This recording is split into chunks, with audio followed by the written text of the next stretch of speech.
Raju Law is America's largest Bangladesh-American immigration law firm. 80 officials, including lawyers and case managers, work in different departments under direct supervision of famous attorneys of America. The success rate of Raju Law is over 99% in fulfilling the dream of people from other parts of the world to get an American green card. Family-based, employment-based, asylum, and green card-related services are available under one umbrella at Raju Law. In addition, this law firm is one of the best in America for getting services related to NIW, writ of mandamus, and student visas. The law firm is headquartered in Washington, D.C. Besides, there are several other branch offices in America and Bangladesh. For any immigration-related services, contact address and phone number shown on the screen. You can also mail to info@rajulaw.com. Raju Law is your safe address for any assistance and advice regarding immigration to America.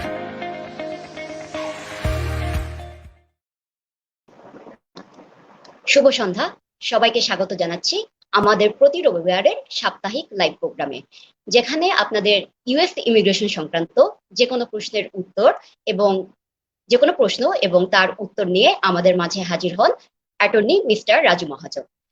আপনারা যারা এই লাইভের নিয়মিত দর্শক তারা জানেন যে আমরা এখন শুধুমাত্র প্রশ্ন উত্তরে সীমাবদ্ধ থাকি না, আমরা প্রতি লাইভে কোনো একটি নির্দিষ্ট টপিক নিয়ে শুরুতে কিছুক্ষণ আলোচনা করি, এই বিষয়ে আপনাদের প্রশ্নের উত্তর দেই এবং তারপরে আমরা নিয়মিত প্রশ্ন উত্তর পর্বে চলে যাই। বরাবরের মতোই আজকে আমরা প্রথম সেগমেন্টে রেখেছি I-485 ফর্মটিকে, যেটি আমাদের ইউএস ইমিগ্রেশনের ক্ষেত্রে খুবই গুরুত্বপূর্ণ একটি ফর্ম। এটাকে আমরা application for adjusting immigration service status বলতে পারি এবং এই ফর্মটি যে কোনো নন ইমিগ্রেন্ট ভিসা থেকে পরবর্তীতে গ্রিন কার্ড পাওয়ার জন্য একমাত্র ফর্ম যেটা আপনার কাজে লাগতে পারে। আমরা স্টুডিওতে স্বাগত জানাচ্ছি মিস্টার রাজু মহাজন স্যারকে। স্যার, আপনি কেমন আছেন? হ্যাঁ, ভালো আছি, thank you Mim. Thank you যারা এই মুহূর্তে অনুষ্ঠান দেখছেন বা পরবর্তীতে রেকর্ডেড অনুষ্ঠান দেখবেন যে কোনো মিডিয়া, আপনাদের সকলকে অসংখ্য অভিনন্দন। Thank you sir. স্যার, আজকে আমরা ফর্ম I-485 নিয়ে কথা বলবো। স্যার, প্রথম প্রশ্নটি I-485 নিয়ে আমাদের কাছে যেটি, যে যারা এই ফর্মের অ্যাপ্লিকেন্ট হতে চান তাদের কি কি কোয়ালিফিকেশন থাকতে হয় বা কি কি এলিজিবিলিটি থাকতে হয়? Thank you. এই ফর্মটা কিন্তু এমনি এমনি ফিল আপ করা যায় না। এই ফর্মটা হলো অনেক অ্যাপ্লিকেশনের সেকেন্ড ফর্ম, এটা সেকেন্ড স্টেপ হলো I-485। ফার্স্ট স্টেপ হইতে পারে I-130, হইতে পারে I-140। এই I-130 বা I-140 অ্যাপ্রুভ হওয়ার পরে বা কোনো কোনো ক্ষেত্রে কনকারেন্টলিও করা যায়, বাট ইন জেনারেল I-130 এবং 140 অ্যাপ্রুভ হওয়ার পরে সেকেন্ড স্টেপ হিসেবে I-485 ফর্মটা ফিল আপ করতে হয়। কাজে I-485 এর বেসিক এলিজিবিলিটি হলো আপনাকে আগে I-130 এবং অথবা I-140 অ্যাপ্রুভ থাকতে হবে। I-130 হলো ফ্যামিলি বেসড অ্যাপ্লিকেশনের ক্ষেত্রে, যেমন ধরেন একজন তার বাবা মায়ের জন্য আবেদন করছে, ভাই বোনের জন্য আবেদন করছে, স্পাউসের জন্য আবেদন করছে, সন্তানদের জন্য আবেদন করছে, মোটামুটি ফ্যামিলি বেসড যে কোনো অ্যাপ্লিকেশনে I-130 ফর্মটা অ্যাপ্লিকেবল। আর এমপ্লয়মেন্ট বেসড যেগুলি EB1, EB2, EB3, EB4 এরকম ক্যাটাগরির জন্য I-140 ফর্মটা অ্যাপ্লিকেবল। তো এই দুইটা ফর্মের যে কোনো একটা যখন অ্যাপ্রুভ হয়ে যাবে, সেকেন্ড স্টেপে গিয়ে I-485 ফর্মটা ফিল আপ করবে, এটি হলো একমাত্র এলিজিবিলিটি। Thank you sir. এরপরে I-485 নিয়ে আরেকটি প্রশ্ন হচ্ছে যে যদি কেউ I-485 কেন্দ্রিক কোনো রিট অফ ম্যান্ডামাস দায়ের করতে চায় বা ফাইল করতে চায়, তাহলে কি এটা করা পসিবল? হ্যাঁ, পসিবল। রিট অফ ম্যান্ডামাস কিন্তু সব ক্ষেত্রে অ্যাপ্লিকেবল। এটা একটা খুবই ইন্টারেস্টিং বিষয়। এটা আগে অনেকে জানতো না, ইদানিং অনেকে আমাকে বলছে এটা তো আগে জানতাম না। যে কোনো ইমিগ্রেশন ক্ষেত্রে, যে কোনো ডিলের ক্ষেত্রে, সেটা হতে পারে আপনার ধরেন ইন্টারভিউ জন্য স্কেজুল হচ্ছে না আপনার, আপনি কোন একটা কিসের জন্য ইমিগ্রেন্ট ভিসার জন্য বা নন ইমিগ্রেন্ট ভিসার জন্য আপনি আবেদন করেছেন, আপনি ইন্টারভিউ ডেটই পাচ্ছেন না, সেটার জন্য আপনি রিট অফ ম্যান্ডামাস ফাইল করতে পারবেন। আবার ধরেন ইন্টারভিউ ডেট পেয়েছেন, ইন্টারভিউ হয়ে গেছে কিন্তু আপনার রেজাল্ট পাচ্ছেন না, আপনাকে অ্যাডমিনিস্ট্রেটিভ প্রসেসে ঝুলা রাখা হয়েছে, বা রেগুলার I-485 এর ক্ষেত্রে বা USCIS এর অ্যাপ্লিকেশনের ক্ষেত্রে তারা কিন্তু অ্যাডমিনিস্ট্রেটিভ প্রসেসে রাখে না। অ্যাডমিনিস্ট্রেটিভ প্রসেসে রাখে হলো এমবেসি, কিন্তু USCIS যেটা করে, USCIS বিনা কারণে ঝুলা রাখে। তো বিনা কারণে ঝুলা রাখলেও আপনি রিট অফ ম্যান্ডামাস ফাইল করতে পারবেন, করলে কোনো গ্যারান্টি নাই যে কত দিনের ভিতরে অ্যাপ্রুভাল আসবে, কিন্তু সোফার অধিকাংশ ক্ষেত্রে অ্যাপ্রুভাল আসে, এবং সাধারণত ধরেন 60 ডেজ থেকে 90 ডেজ এর ভিতরে সাধারণত অ্যাপ্রুভাল আসে। কোনোটা 90 ডেজ পার হয়ে যায়, বাট ওরকম একটা টাইমের ভিতরে চলে আসে। তো short answer to the question, yes, I-485 এর ক্ষেত্রেও যদি কেউ অনেকদিন ধরে ঝুলে থাকেন ইউএসসিএস এর কাছে, আপনি অবশ্যই, সাধারণত আমরা 1 বছর বলি, 1 বছর যদি কেউ I-485 পেন্ডিং থাকে ইউএসসিএস এর কাছে, আপনারা চাইলে রিট অফ ম্যান্ডামাস ফাইল করতে পারেন। করার পরে আশা করি খুব দ্রুত আপনার সমস্যার সমাধান হয়ে যাবে। অসংখ্য ধন্যবাদ স্যার। স্যার, I-485 নিয়ে আমাদের কাছে ইতিমধ্যে একটি প্রশ্ন এসেছে। প্রশ্নটি করেছে মিস মারিয়া হক। তিনি জানতে চেয়েছেন, if I have already filed my I-40 petition, I-140 petition, can I now file my I-485 application before the I-40 is approved? Yes, yes. So this is a very latest development. Usually, those who apply for I-140 can do concurrent filing. Concurrent filing means you file I-140 and I-485 together. But recently, we saw that in the visa bulletin, there is a gap between I-140 application and I-485 application. What it means is now you have to wait for your priority date. So let's say you applied for I-140 in May of 2022. So definitely your priority date is probably May or June of 2022. In that case, you can now apply for I-485, even though your I-140 is still pending. However, let's assume you applied for I-140 in November of this year, and your priority date is also November this year. In that case, you will probably not be able to file I-485 at this moment until your priority date is present in visa bulletin. So usually this visa bulletin was a thing for family-based application. Employment-based application was always current. However, recently we see the trend that it is not current anymore. And my prediction for future is this gap between I-140 and I-485 will increase in future. So I would advise for everybody who wants to file I-485 to file I-485 as early as possible. Thank you sir. এখানে আমি add করে দিতে চাই যে আমরা প্রতি লাইভের আগে কিছুদিন আগে জানিয়ে দিই যে পরবর্তী লাইভে আমাদের কি ডিসকাশন টপিক হবে। তো ওই টপিক দেখে আপনারা আমাদের আগে প্রশ্ন করে নিতে পারেন। সেই প্রশ্নগুলো আমাদের অ্যাটর্নি রাজু মহাজন আমাদের পরবর্তী লাইভে প্রশ্নগুলোর উত্তর দিয়ে দিবে যখন আমরা ওই টপিক নিয়ে ডিসকাশন করব। স্যার, আমাদের কাছে পরবর্তী প্রশ্ন করেছেন মিস মিথিলা। এটা I-485 সংক্রান্ত। I heard about 90 days rule. What is the 90 days rule? Thank you. It's a good question. So 90 days rule is if you come to America with a non-immigrant visa, then you cannot apply for I-485 immediately coming to America. You have to wait for 90 days. And after the 90 days, like in 91st or 92nd days, you will be able to apply for I-485. So this 90 days rule is once you come to America with a non-immigrant visa, you cannot immediately file for an immigrant visa, which is like I-485. So you have to wait 90 days.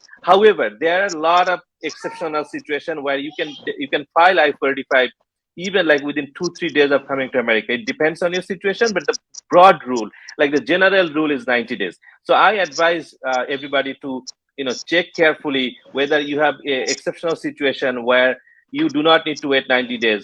Then you can do that. But in general, waiting for 90 days is always better, because in that case, there's no way you are doing any mistake. So 90 days rule is you have to wait 90 days before filing I-485. Thank you sir. Sir, আমরা কথা বলেছি যে I-485 যারা file করতে চায় তাদের কিছু বিষয়ে সতর্ক থাকতে হয়, যেমন এই 90 ডে রুল বিষয়টা নিয়ে। এরকম আরো কিছু সতর্কতার জায়গা আছে যেটা আমরা আমাদের ফার্মে কাজ করার সময় দেখতে পাই যে ক্লায়েন্টদের কিছু ভুল থেকে থাকে।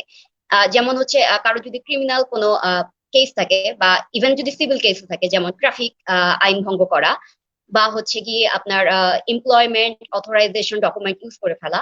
তো এই ধরনের কিছু ডেঞ্জার যেগুলো আপনার I-485 এর এলিজিবিলিটিকে নষ্ট করতে পারে, এ সম্পর্কে যদি আমাদের কিছু জানাতেন তাহলে ভালো হতো। ধন্যবাদ। সবচেয়ে যেটা বড় প্রশ্ন আমি খুবই পাই অনেকের কাছ থেকে, এবং এটা খুবই কমন একটা বিষয় সবার জানা উচিত, সেটা হলো যে অনেকেই আছে যারা আমেরিকায় F1 ভিসায় আসে, এসে F1 ভিসা শেষ হওয়ার পরে তারা ওপিটি তে যায়। এখন কোয়েশ্চেন হলো যে যখন তারা I-485 ফাইল করে তারা কি ওপিটি তে যেতে পারবে কিনা, ওপিটি বা সিপিটি বা স্টেম ওপিটি এগুলোতে যেতে পারবেন কিনা। তো এখানে একটা বিষয় হলো রুল, আর একটা হলো প্র্যাকটিস। রুলটা হলো যখন আপনার I-485 পেন্ডিং তখন আপনি কোনো নন ইমিগ্রেন্ট ভিসার জন্য আবেদন করতে পারবেন না। তার মানে আপনি ওপিটির জন্য অ্যাপ্লাই করতে পারবেন না, ওপিটি এক্সটেনশনের জন্য পারবেন না, সিপিটির জন্য পারবেন না, B1 B2 এর জন্য পারবেন না, নতুন করে F1 এর জন্য পারবেন না। হাউএভার আমি কিছু কিছু সিচুয়েশনে দেখেছি যে I-485 পেন্ডিং থাকা অবস্থাতেও তারা ওপিটির জন্য আবেদন করেছে এবং সেগুলো অ্যাপ্রুভ হয়ে গেছে।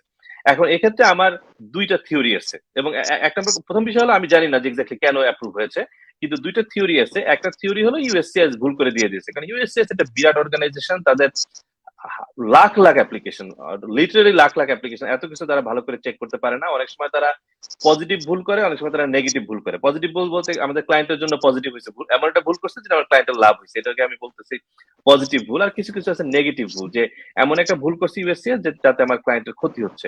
তো এইটা হলো একটা পজিটিভ ভুল, যে তারা ভুল করে অ্যাপ্রুভাল দিয়ে দিয়েছে। এটা একটা হাইপোথিসিস। আরেকটা হাইপোথিসিস হলো জো বাইডেন যখন প্রথম প্রেসিডেন্ট হয় তার কিছুদিন পরে এরকম একটা গুঞ্জন শোনা গেল যে F1 ভিসার সঙ্গে যে একটা নন ইমিগ্রেন্ট ইন্টেন্ট জড়িত, এই ইন্টেন্টটা তারা রিমুভ করে দিবে। তার মানে হলো F1 ভিসাটা এরপরে আর নন ইমিগ্রেন্ট ভিসা থাকবে না, মানে এর সাথে যে নন ইমিগ্রেন্ট ইন্টেন্ট আছে সেটা রিমুভ করবে। তো এমনও হইতে পারে যে বাইডেন অ্যাডমিনিস্ট্রেশনের পক্ষ থেকে ইউএসসিএস কে বলা আছে যে এই যে ইন্টেন্টের বিষয়টা, এটা নিয়ে আমরা কাজ করছি, এখনো ফাইনালাইজ হয় নাই, বাট তোমাদেরকে এটা এত স্ট্রিক্টলি অ্যাপ্লাই করার দরকার নেই। এরকম ডিরেকশন মাঝে মাঝে হোয়াইট হাউস থেকে বা কংগ্রেসের পক্ষ থেকে বিভিন্ন ডিপার্টমেন্টকে দেওয়া হয়। তো এরকম একটা ডিরেকশনও যেতে পারে, আই ডোন্ট নো, আমি জাস্ট গেস করতেছি আর কি।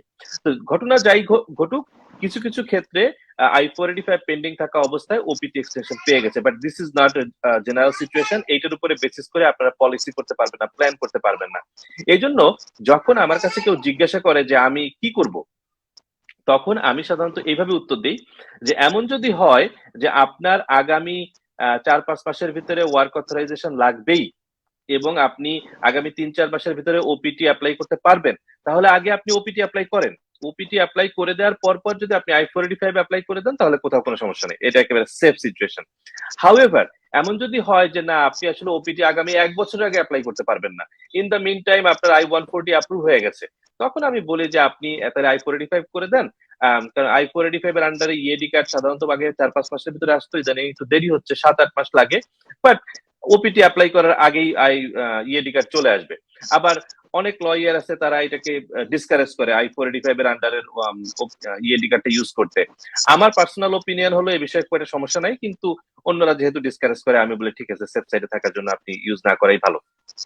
কাজেই এক্ষেত্রে ওই আপনার ওপিটি অ্যাপ্লিকেশনের ডেডলাইন, I-485 অ্যাপ্লিকেশনের ডেডলাইন, আপনার ইএডি কার্ড কখন লাগবে, আপনার স্পাউস আছে নাকি, সে পড়াশোনা কি করতেছে না করতেছে, সবকিছু মিলে একটা ওভারঅল ডিসিশন নিতে হয়। কাজেই এইটা একটা কমপ্লেক্স কোশ্চেন এবং এটা খুবই subjective, person to person vary করে। এই জন্য অনেকে আমাকে বলে যে আপনি একটা জেনারেল ভিডিও করে এইটা একটু আপলোড করে দেন ইউটিউবে, তাহলে আমরা দেখে শিখতে পারি। এইটার জন্য আসলে জেনারেল ভিডিও করা খুবই টাফ। আমি ট্রাই করছিলাম, কিন্তু এটার জন্য জেনারেল ভিডিও করা টাফ কারণ হলো প্রত্যেকের সিচুয়েশনটা ডিফারেন্ট এবং এভরি সিচুয়েশন এর উপরে বেস করে ডিফারেন্ট ডিফারেন্ট সিদ্ধান্ত নিতে হয়।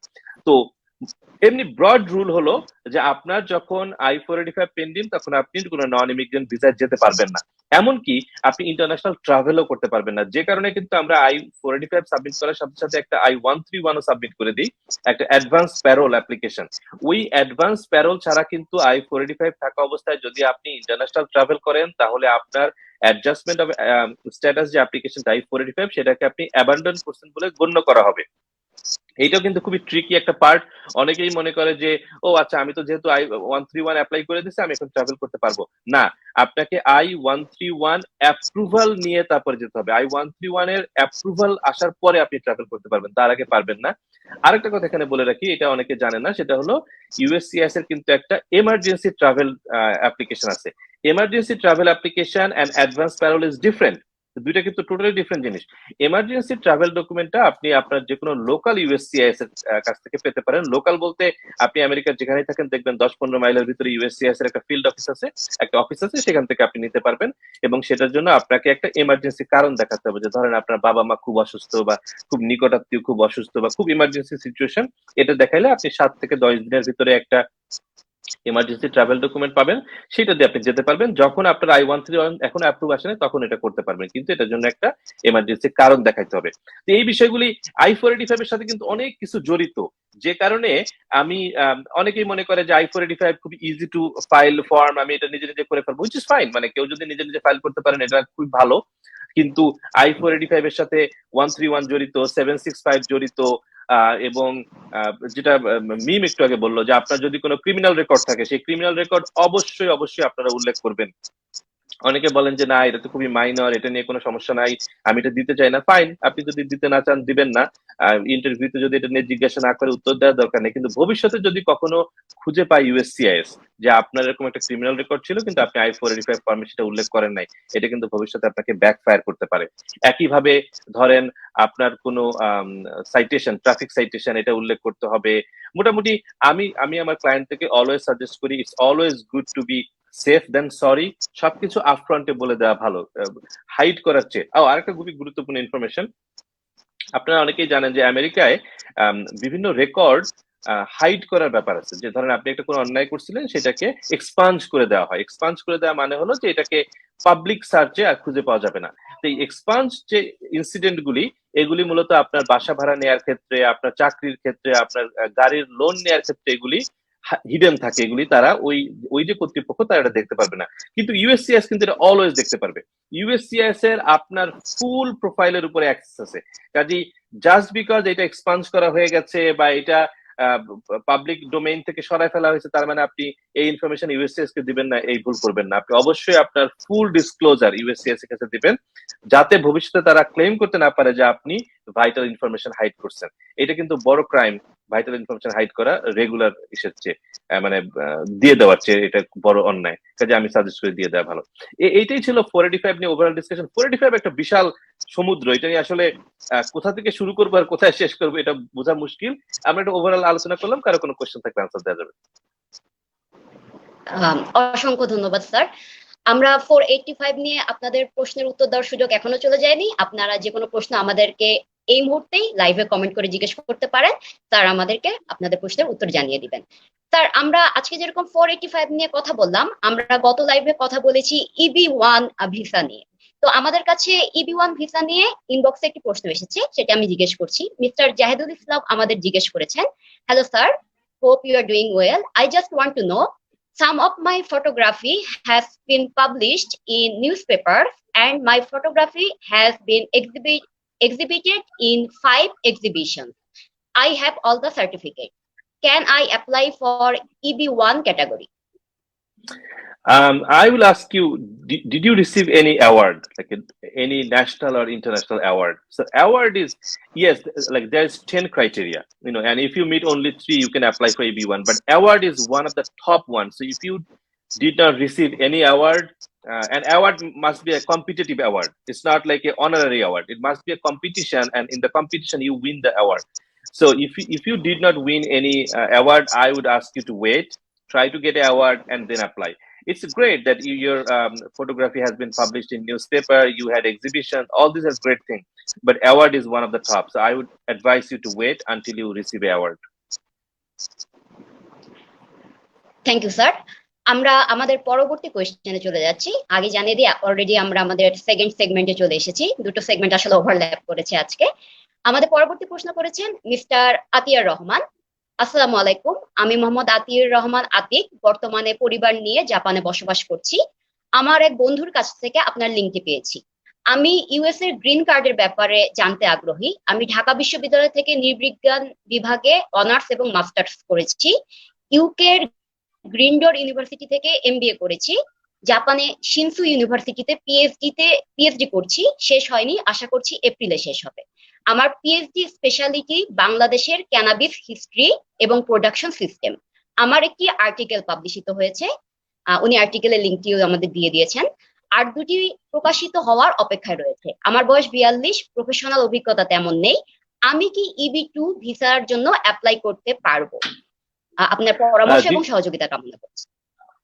হ্যাঁ, ধন্যবাদ। হ্যাঁ, আপনি EB2 NIW এর জন্য কোয়ালিফাই করেন, এটা নিয়ে কোনো সন্দেহ নেই। কোশ্চেন হলো আপনার অ্যাপ্রুভালের চান্স কতটুকু হবে। তো আমি আপনাকে যেটা অ্যাডভাইস দিব, আপনি আমাদের ওয়েবসাইটে গেলে একদম হোম পেজে মাঝখানের দিকে দেখবেন একটা বাটন আছে, click here for free NIW evaluation. ওইখানে যদি আপনি ক্লিক করেন একটা গুগল ফর্ম পপ আপ হবে, এখানে 7টা কোয়েশ্চেন আছে, ছোট ছোট কোয়েশ্চেন। আপনি যদি কোয়েশ্চেনগুলি আনসার করেন, আনসার করার পরে আমাদের কাছে আপনার সিভি সাবমিট করলে আমরা আপনার প্রোফাইলটা ইভালুয়েট করবো, ইভালুয়েট করে আপনাকে একটা ফিডব্যাক দিব। ফিডব্যাকটা হলো যে আপনি কি কোয়ালিফাই করেন না, কি কোয়ালিফাই করলে কতটুকু ভালো, কতটুকু খারাপ, কি কি বেটার, কি কি খারাপ আছে, এগুলো সব আমরা আপনাকে বলে দিব। ওভারঅল আপনি জাপানে পড়াশোনা করতেছেন, এটা ভালো। ওনার কি পিএইচডি শেষ হয়ে গেছে? উনি কি বলছে, আমি একটু ভুলে গেছি। মিস্টার আতিয়ার রহমানের পিএইচডি শেষ হবে এপ্রিলে 2023-এ। এপ্রিলে। আচ্ছা আচ্ছা, আমি আপনাকে সাজেস্ট করবো আপনি পিএইচডিটা শেষ করে ফেলেন। ইন দ্য মিন টাইম আপনি যত পারেন পাবলিকেশন সাইটেশন করে ফেলেন। আর একটা বিষয়, একটু নেগেটিভ বিষয় আমি আপনাকে বলে রাখি, এবং এটা আমি সবাইকে বলি, আমি অনেস্টলি কথা বলা পছন্দ করি। যারা নন স্টেম সাবজেক্টের স্টুডেন্ট, মানে science, technology, engineering and math, এটা হলো স্টেম। স্টেমের বাইরে যারা আছে তাদের কিন্তু অ্যাপ্রুভালের চান্স একটু কম। This is fact. আমি এখানে কোনো সুগার কোট করতে চাই না, আমি আপনাকে শুধু শুধু হোপ দিতে চাই না তারপরে আপনি আবেদন করবেন পরে আপনার অ্যাপ্রুভাল আসবে না, তা না। আপনার যে প্রোফাইল, হুবহু একই প্রোফাইল যদি একজন কম্পিউটার সায়েন্সের হইতো বা একজন মাইক্রোবায়োলজি বা এইসব সাবজেক্টের কেউ হইতো, তাহলে তার ইজিলি অ্যাপ্রুভাল আসতো। কিন্তু আপনারটা একটু টাফ হবে, কারণ আপনি অ্যানথ্রোপোলজির স্টুডেন্ট এবং আপনার রিসার্চ ফোকাস হলো বাংলাদেশের ক্যানাবিস নিয়ে। তো একটু নেগেটিভ আছে, বাট আমি আপনাকে সাজেস্ট করি আপনি আমাদের কাছে প্রোফাইলটা ইভালুয়েট করতে দেন। এবং আমার 5-6টা ভিডিও আছে এনআইডব্লিউর উপরে। আপনি আমাদের যদি একটা ইউটিউব চ্যানেল আছে অ্যাটর্নি রাজু মহাজন অ্যাসোসিয়েটস, ওখানে দেখলে 6টা ভিডিও আছে, ওগুলো দেখলে আপনার একটা ক্লিয়ার আইডিয়া হবে। এর বাইরেও আপনি চাইলে আমাদের সাথে 1-to-1 কথা বলতে পারবেন, বাট আপনি শুরু করেন হলো আমাদের ফ্রি এনআইডব্লিউ ইভালুয়েশনটা দিয়ে। ওটা দিলে আপনি একটা বেটার আইডিয়া পাবেন যে আসলে আপনি কি অবস্থায় আছেন। অসংখ্য ধন্যবাদ। এখানে আমি বলে নেই যে আপনি এবং আপনারা অ্যাটর্নি মিস্টার রাজু মহাজনের সাথে পেইড বা আনপেইড অ্যাপয়েন্টমেন্ট বুক করতে পারেন www.rajula.com এ, বা আমাদের প্রশ্ন পাঠাতে পারেন info@rajula.com এ। স্যার, এখন আমরা আমাদের সর্বশেষ সেগমেন্টে চলে যাচ্ছি, অর্থাৎ আমাদের লাইভে আসা কোয়েশ্চেন গুলো। শুরু করছি মিস্টার মহিউদ্দিনের কোয়েশ্চেন দিয়ে।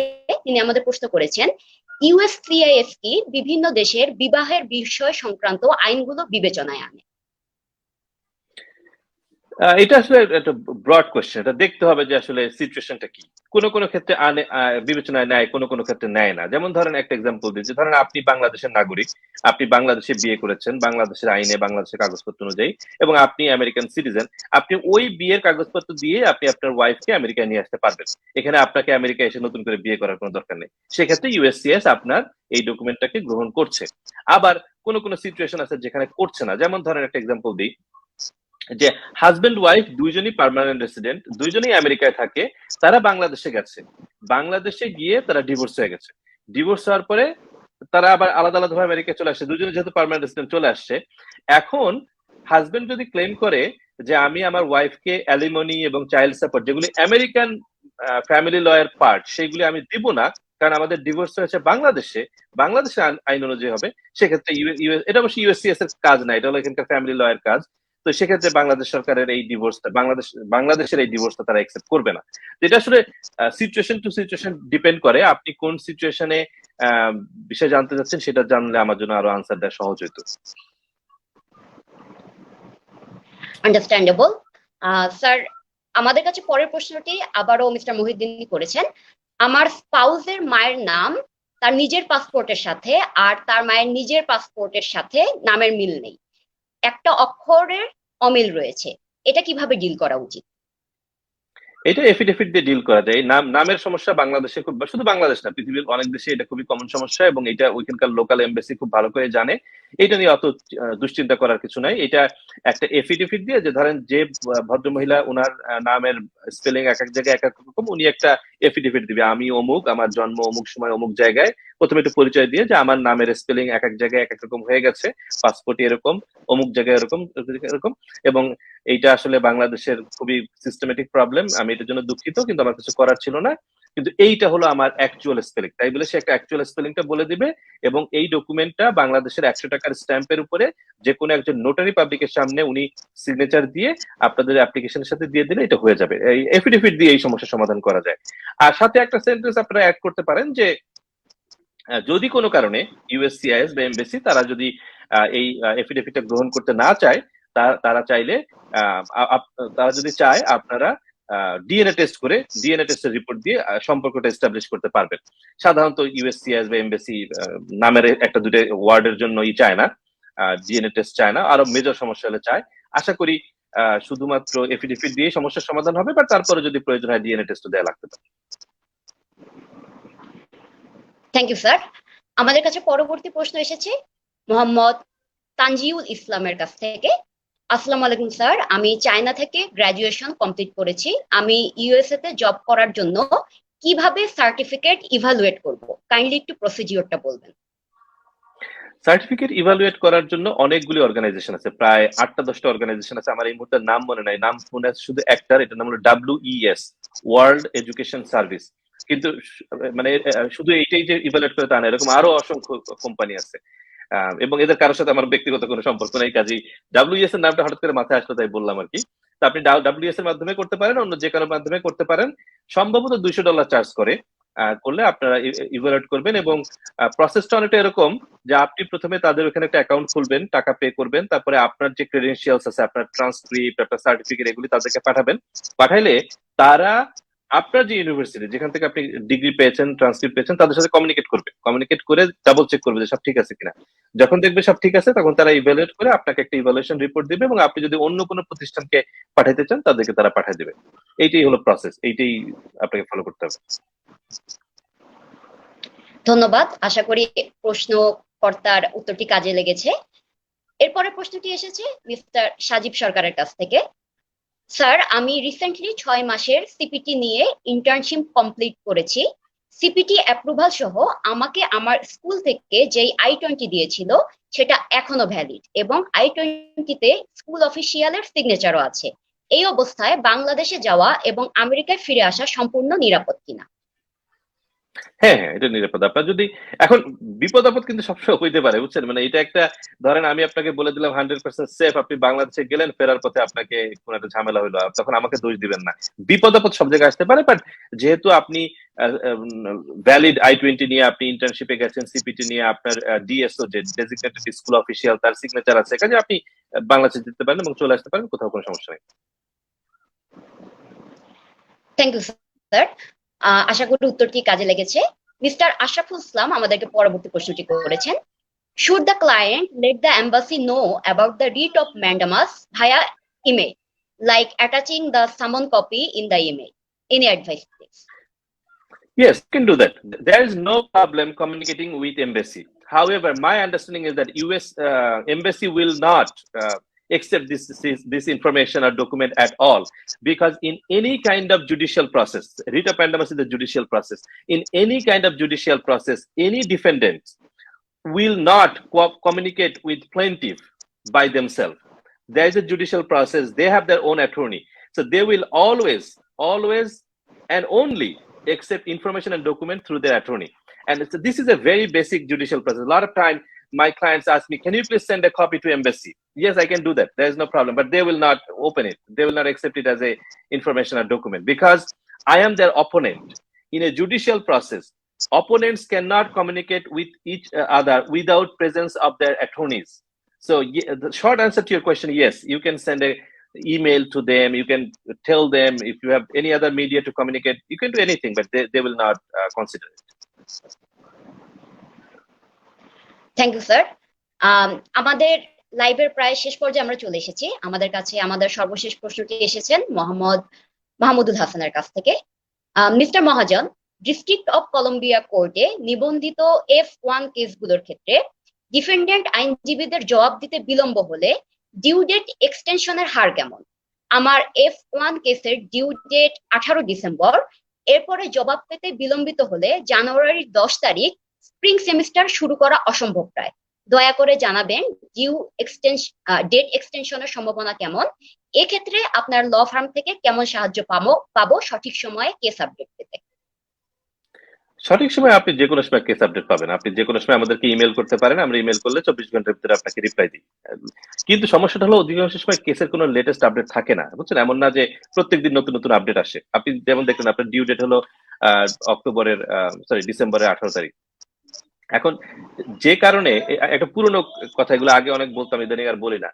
আমি কিন্তু ডিস্ট্রিক্ট অফ কলাম্বিয়া কোর্টেও লাইসেন্স আছে, আমার মেরিল্যান্ড কোর্টেও আছে। আমি অলওয়েজ মেরিল্যান্ড কোর্টে কেস করতাম, কারণ মেরিল্যান্ড কোর্টের যে সরকারি অ্যাটর্নি আছে তারা অনেক ফাস্ট, তারা সহজে রিচেবল, এবং তাদের কাজের প্রেশারও কম। তাদের প্রেশার কমে যেন তারা আমাদের সাথে সহজে কমিউনিকেট করে। কিন্তু ডিসি কোর্টের যারা সরকারি লয়ার তারা অনেক কাজ নিয়ে ব্যস্ত থাকে। ডিসি যেহেতু ফেডারেল ক্যাপিটাল, অনেক দুনিয়ার আগডুম বাগডুম নিয়ে তারা ব্যস্ত থাকে, এই জন্য তারা অনেক সময় দেরি করে। এখন আপনার ডিউ ডেট 18 তারিখে ডিসেম্বরের, এমন যদি হয় যে তারা এর ভিতরে কোনো এমন হইতে পারে যে আপনার অ্যাসাইন করা হয় নাই, আপনার যে অ্যাসিস্ট্যান্ট ইউএস অ্যাটর্নি যে আপনার হয়ে কাজ করবে সেটাই হয়তো অ্যাসাইন করা না হতে পারে। আমরা কিন্তু কনস্ট্যান্টলি ইউএস অ্যাটর্নি অফিসের সাথে কমিউনিকেট করতেছি, যে কেসগুলিতে আমাদের অ্যাসিস্ট্যান্ট ইউএস অ্যাটর্নি অ্যাপয়েন্টেড হয় নাই সেখানে যাতে তাড়াতাড়ি ইউএস অ্যাটর্নি অ্যাপয়েন্ট করা হয়, এটার জন্য আমরা কনস্ট্যান্ট কমিউনিকেট করতেছি। তা আমাদের তরফ থেকে ওইটুকুই করার আছে, বুঝছেন, যে আমরা শুধু কমিউনিকেশন করতে পারি, আমরা তাদেরকে রিকোয়েস্ট করতে পারি, এবং 18 ডিসেম্বরের ভিতরে তারা যদি একটা নতুন করে এক্সটেনশনের জন্য আবেদন করে, এই এক্সটেনশন আমাদেরকে আসলে অ্যাপ্রুভাল না দিয়ে তেমন মেজর কোনো লাভ নাই, বুঝছেন। এই জন্য আমরা অ্যাপ্রুভাল দেওয়ার পক্ষে। কারণ হলো, একটা বিষয় এখানে আপনাদেরকে বলে রাখি, যে এই যে লয়াররা, যে অ্যাটর্নিরা আমাদের সঙ্গে কমিউনিকেট করতেছে, যারা এক্সটেনশন চাচ্ছে, তারা কিন্তু আপনার অ্যাকচুয়াল কাজটা করতেছে না। আপনার অ্যাকচুয়াল কাজটা হচ্ছে ডিপার্টমেন্ট অফ স্টেটে। সেই ডিপার্টমেন্ট অফ স্টেটে আপনার কাজটা চলছে। ইউএস অ্যাটর্নি যারা, তাদের একটাই দায়িত্ব, ডিপার্টমেন্ট অফ স্টেটের সঙ্গে কোর্টের কমিউনিকেশন মেনটেন করা, ডিপার্টমেন্ট অফ স্টেটের সঙ্গে আমার কমিউনিকেশন মেনটেন করা। তো এই জন্য তারা চাইলে আমরা সাধারণত এক্সটেনশন দেওয়ার পক্ষে, বাট আবার যদি বেশি বেশি এক্সটেনশন চায় তখন আবার আমরা দিতে চাই না। But either way, answer to year short answer to year question, যে 18 ডিসেম্বরের ভিতরে যদি তারা আবার এক্সটেনশন চায়, আমি আপনার সঙ্গে যোগাযোগ করব। আপনি বলবেন যে আপনি কি এক্সটেনশন দিতে চান কি চান না। আপনি যদি চান আমি অ্যাটর্নিকে বলে দিব এক্সটেনশন দিলাম, আপনি যদি বলেন যারা দিতে চাই না তাহলে বলে দিব দিলাম না। কিন্তু এক্সটেনশন না দিয়ে আসলে তেমন কোনো লাভ নাই। এই জন্য আমি পার্সোনালি প্রিফার করি এক্সটেনশন দিতে, কারণ আমি তাদেরকে হ্যাপি রাখতে চাই, বুঝছেন। তাদের সাথে সম্পর্ক নষ্ট করে আসলে আমার কোনো লাভ নেই, আপনার কোনো লাভ নেই। কিন্তু এট দ্য সেম টাইম 18 ডিসেম্বরের ভিতরে যদি তারা এক্সটেনশনের জন্য আবেদন করে, এবং ধরেন লেটস সে জানুয়ারি 10 তারিখের ভিতরে আপনারটা অ্যাপ্রুভাল হইলো না, সেক্ষেত্রে যে আমাদের হাতে অনেক কিছু করণীয় আছে তা না। এটা একটা রেগুলার জুডিশিয়াল প্রসেস। আমরা শুধু আপনাকে রিপ্রেজেন্ট করতে পারি, বুঝছেন। আমরা কোর্টে আপনার কমিউনিকেশন, আপনার ইনফরমেশনটা পৌঁছে দিতে পারি, ডিপার্টমেন্ট অফ স্টেটের কাছে পৌঁছে দিতে পারি লয়ারদের মাধ্যমে। এর বেশি কিছু আমাদের পক্ষে আসলে করা সম্ভব না। আপনাদের ভিতরে অনেকের একটা মিসকনসেপশন হয়েছে, আমি জানি না এটা কিভাবে হয়েছে, আমি কখনো এটা বলি নাই, যে রিট অফ ম্যান্ডামাস ফাইল করলে আপনার ভিসা হয়ে যাবে। That's not true. Writ of mandamus হলো আপনার কেসটাকে এক্সপেডাইট করবে। সেই এক্সপেডাইট করার ক্ষেত্রে আপনার ভিসা অ্যাপ্রুভ হইতে পারে, ডিনাই হইতে পারে। ইয়েস, ইন জেনারেল অ্যাপ্রুভাল আসে, ইন জেনারেল অ্যাপ্রুভাল বেশি আসে ডিনায়ালের চেয়ে, কিন্তু তার মানে এটা না যেটা হবেই। At the same time 60 days নিয়ে একটা মিসকনসেপশন আছে, যে 60 ডেজ এর ভিতরে অ্যাপ্রুভাল আসবেই, হুইচ ইজ নট ট্রু। গত মার্চ, এপ্রিল, মে, জুনের দিকে এরকম একটা সিচুয়েশন ছিল, 60 ডেজের ভিতরে অ্যাপ্রুভাল চলে আসতো। তখন আমি বলতাম যে সাধারণত 60 ডেজের ভিতরে আসবে, কিন্তু ইদানিং টাইম বেশি লাগতেছে। এখন আমি এটাও বলি যে ইদানিং টাইম বেশি লাগতেছে। আমার কাজ হলো আপনাদেরকে সত্য সিচুয়েশনটা বুঝায় বলা, বুঝছেন। কারণ এইখানে আসলে আমি জোর করে কিছু করতে পারবো না, আমার যেটুকু করার সেটুকুই আমি করতে পারবো। Thank you sir. স্যার, এখানে আমি একটু ছোট করে প্রশ্ন করতে চাই, যে যখন আমরা দেখি যে পেসারে তেমন কোনো আপডেট নেই, তখন আসলে কাজ তো চলতে থাকে, রাইট? এক্স্যাক্টলি। পেসার কিন্তু কোর্টের সিস্টেম, পেসার কিন্তু ডিপার্টমেন্ট অফ স্টেটের সিস্টেম না। পেসারে হলো শুধুমাত্র কেসের যদি কোনো আপডেট থাকে সেই আপডেটটা পেসারে থাকবে। ডিপার্টমেন্ট অফ স্টেট কি করছে না করছে এটা কিন্তু পেসারে থাকবে না। এবং পেসারে যদি আপডেট নাও থাকে, তার মানেও কিন্তু আপনার কাজ ডিপার্টমেন্ট অফ স্টেটে চলছে। এখন আপনি যদি প্রশ্ন করেন যে কি কাজ হচ্ছে আমি জানতে চাই, এটা আমিও নিজেও জানি না, বুঝছেন। ডিপার্টমেন্ট অফ স্টেটের সঙ্গে আমার কমিউনিকেশন হবে শুধুমাত্র ইউএস অ্যাটর্নিদের মাধ্যমে। এর বাইরে ডিপার্টমেন্ট, যেটা আমি একটু আগে আরেকটা কোশ্চেনের ক্ষেত্রে বললাম, যে যখন দুইটা পার্টি করে একটা জুডিশিয়াল প্রসেসের ভিতরে আছে, একটা কেস আছে, তখন প্লেন্টিফ, আমি হলাম প্লেন্টিফের লয়ার, আপনারা যারা আছেন আপনারা সবাই প্লেন্টিফ এবং ডিফেন্ডেন্ট যারা ডিফেন্ড করতেছে কেসটা, এই দুই পার্টির ভিতরে লয়ারের মাধ্যম ছাড়া সরাসরি কমিউনিকেশন করার কোনো উপায় নেই। This is a judicial process. অন্য কোনো ল ফার্ম যদি আপনাদেরকে অন্য কোনো কিছু বুঝায় থাকে যে আমি এই ফর্ম ফিল আপ করে সাবমিট করতেছি, ওই ফর্ম ফিল আপ করে সাবমিট করতেছি, আমি সরাসরি এমবেসির সঙ্গে যোগাযোগ করতেছি, অল আর লাই। কারণ এমবেসি আপনার লয়ারের সঙ্গে কোনোভাবে কমিউনিকেট করবে না, তাদের নিজস্ব লয়ার আছে, সেই লয়ারের মাধ্যমে কমিউনিকেট করবে। Thank you so much sir. এটার মাধ্যমে আমাদের রিট অফ ম্যান্ডামাস নিয়ে আন্ডারস্ট্যান্ডিং আর একটু ক্লিয়ার হয়েছে বলে আমি মনে করি। স্যার, আজকে আমাদের শেষ প্রশ্ন, আসলে এর মধ্যে আরেকটা প্রশ্ন চলে এসেছে, তো এটা দিয়ে আমরা শেষ করছি। মিস্টার ইব্রাহিম ইসলাম আমাদের প্রশ্ন করেছেন, স্যার আমি বিবিএ শেষ করেছি, আমি কাজের জন্য আমেরিকা যেতে ইচ্ছুক, আমি কোন প্রসেসিং করলে জবের জন্য সেখানে যেতে পারবো? এইটা খুবই একটা ব্রড কোশ্চেন, মানে এটা বলা খুবই মুশকিল। মানে আমেরিকা আসার প্রায় 26-27টা ওয়ে আছে, আপনাকে দেখতে হবে কোনটা আপনার জন্য অ্যাপ্লিকেবল। এবং শুধু বিবিএ করছেন এই ইনফরমেশন দিয়ে বলা খুব মুশকিল। তবে শুধু এটুকু দিয়ে যেটুকু বুঝি ইবি 3 মনে হয় আপনার জন্য ভালো হবে, কিন্তু ইবি 3 এর জন্য আপনাকে আমেরিকা একটা জব জোগাড় করতে হবে, এবং আমরা আপনাকে জব জোগাড় করে দিতে পারি না। আপনার জব আপনাকে নিজেকে জোগাড় করতে হবে। আপনি যদি জব জোগাড় করতে পারেন আমরা ইবি 3 প্রসেস করতে পারি। একইভাবে আপনি যদি কোনো বিষয়ে এক্সট্রা অর্ডিনারি অ্যাবিলিটি পার্সন হন, ইবি 1 যেটা নিয়ে আমরা গত সেশনে কথা বলেছি, আপনি যদি ইবি 1 এর জন্য কোয়ালিফাইড হন এটা করতে পারেন। এনআইডব্লিউর জন্য আমার মনে হয় না আপনি কোয়ালিফাইড, বাট যদি হন করতে পারেন। আরো আরো অনেক কিছু আছে, বাট মানে আপনার সম্পর্কে আরো ইনফরমেশন দরকার কোনো কমেন্ট করার জন্য। ধন্যবাদ স্যার। মিস্টার ইব্রাহিম ইসলাম, আপনি যদি আপনার সম্পর্কে আরো ইনফরমেশন দিতে চান তাহলে আমাদের সাথে অবশ্যই যোগাযোগ করতে পারেন info@rajulaw.com এ। আপনি আমাদের সাথে পেইড বা আনপেইড অ্যাপয়েন্টমেন্ট বুক করতে পারেন www.rajulaw.com এ। স্যার, আমরা আমাদের লাইফের একেবারে শেষ পর্যায়ে চলে এসেছি, এখন শুধু বিদায় নেওয়ার পালা। পরবর্তী রবিবারে আপনাদের সাথে আবার দেখা হবে, কোনো একটা নতুন টপিক নিয়ে আবার ডিসকাশন হবে, যেটা সম্পর্কে আমরা আগে জানিয়ে দিব আমাদের ফেসবুক পেজে। আপনারা এইটা সম্পর্কে যে আপনাদের যাবতীয় প্রশ্ন আমাদের ইনবক্সে পাঠিয়ে দিয়ে রাখতে পারেন। তাহলে আজ এখানেই বিদায় হচ্ছি, দেখা হবে আবারও বাংলাদেশ টাইমে পরবর্তী রবিবার রাত 10টা এবং আমেরিকান টাইমে 11 AM। Raju Law is America's largest Bangladesh American immigration law firm. 80 officials, including lawyers and case managers, work in different departments under direct supervision of famous attorneys of America. The success rate of Raju Law is over 99% in fulfilling the dream of people from other parts of the world to get an American green card. Family-based, employment-based, asylum, and green card related services are available under one umbrella at Raju Law. In addition, this law firm is one of the best in America for getting services related to NIW, writ of mandamus, and student visas. The law firm is headquartered in Washington, D.C. Besides, there are several other branch offices in America and Bangladesh. For any immigration related services, contact address and phone number shown on the screen. You can also mail to info@rajulaw.com. Raju Law is your safe address for any assistance and advice regarding immigration to America.